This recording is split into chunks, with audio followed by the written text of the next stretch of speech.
Baiklah, saya Tira Aprilia. Di sini saya akan menjelaskan materi kami yang berjudul Kewirausahaan Islam yang disusun oleh kelompok 1.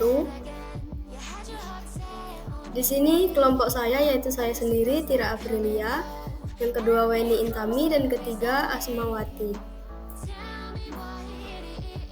Penjelasan pertama yaitu pengertian kewirausahaan Islam. Kewirausahaan atau entrepreneurship adalah suatu sikap, jiwa, dan kemampuan untuk menciptakan sesuatu yang baru, yang bernilai dan berguna baik bagi dirinya sendiri ataupun orang lain.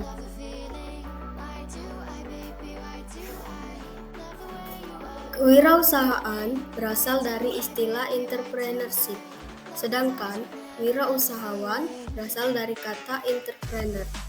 Kata entrepreneur pertama kalinya ditulis oleh Safari pada tahun 1723 dalam buku Kamus Dagang. Menurut Sabar, entrepreneur adalah orang yang membeli barang dengan harga pasti, meskipun orang itu belum mengetahui berapa harga barang atau guna ekonomi itu akan dijual. Wirausaha berasal dari dua kata, yaitu wira dan usaha. Wira adalah peluang, pahlawan, manusia unggul, teladan, berbudi luhur, gagah dan berani, juga berwatak agung. Dan usaha adalah perbuatan amal, bekerja, dan berbuat sesuatu.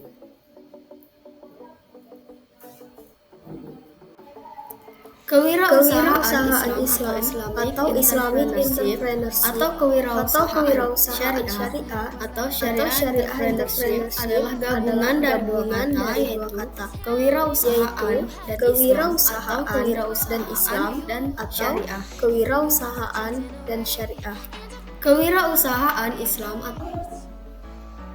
Baiklah, saya Weni Intani akan melanjutkan materi dari Tira Aprilia. Motivasi berwirausaha dalam Islam. Motivasi diartikan dengan pendorong atau penggerak yang ada dalam diri seseorang untuk bisa bertindak. Motivasi dibagi menjadi dua, yaitu motivasi internal dan motivasi eksternal. Motivasi internal berasal dari dirinya sendiri, pengalaman hidup yang dilalui olehnya, kepahitan dan kegetiran dalam hidup dan lain sebagainya. Motivasi eksternal berasal dari orang lain, misalnya keluarga, kolega, teman, guru, dosen dan pihak lainnya. 4 ciri dan karakter wirausahawan. Yang pertama yaitu memiliki moral yang tinggi. Yang kedua yaitu memiliki sikap mental wirausaha. Yang ketiga yaitu memiliki kepekaan terhadap arti lingkungan. Dan yang keempat yaitu memiliki keterampilan wirausaha. Objek dan subjek dalam kewirausahaan. Yang pertama, subjek dalam kewirausasahaan. Yang kedua, wirausaha dan pebisnis. Yang ketiga, penjual. Yang keempat, pengekspor. Yang kelima, suplai. Yang keenam, sumber daya manusia. Dan yang ketujuh yaitu aktif produsen. Objek dalam kewirausahaan. Yang pertama, karyawan. Yang kedua, pembeli. Yang ketiga, pengimpor. Yang keempat, demand. Yang kelima, sumber daya alam. Yang keenam, konsumen. Baiklah, di sini saya akan melanjutkan materi dari Weni Intani. Jumlah penduduk adalah sebuah peluang. Jumlah penduduk Indonesia yang sangat besar merupakan sebuah kekuatan yang tidak bisa diabaikan. Karena jika seorang wirausahawan berjualan maka pembeli ada dan siap membeli. Asal barang yang ditawarkan sesuai dengan preferensi pembeli. Artinya, jika seorang mengerahkan kemampuan dirinya untuk berwirausaha dengan menyediakan kebutuhan masyarakat, maka pasti usaha tersebut menghasilkan suatu keuntungan.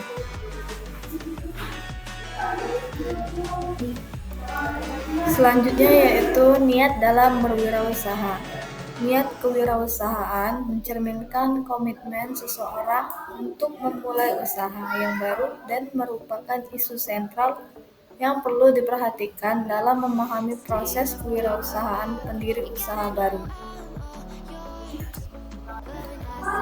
Terdapat 3 fondasi dalam berwirausaha.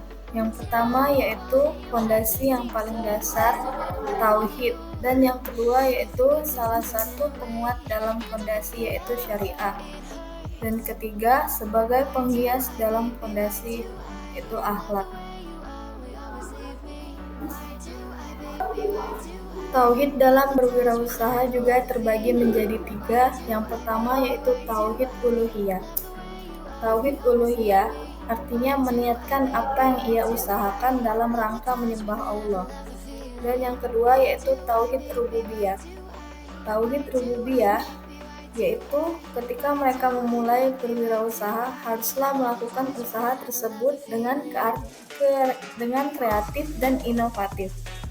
Dan yang ketiga yaitu tauhid asma. Tauhid asma mengajarkan kepada wirausahawan untuk selalu berdiri kokoh menghadapi segala kesulitan dalam usahanya.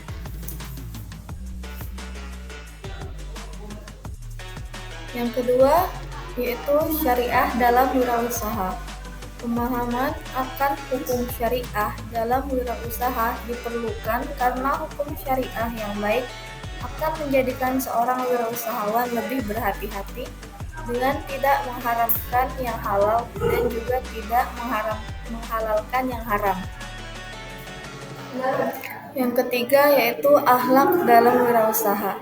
Dalam berwirausaha, akhlak yang baik merupakan salah satu kajian dalam pemasaran, karena pelanggan akan selalu terhubung erat dengan usaha yang didasari dengan layanan yang baik.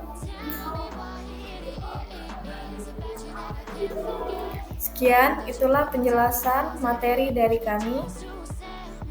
Saya ucapkan terima kasih.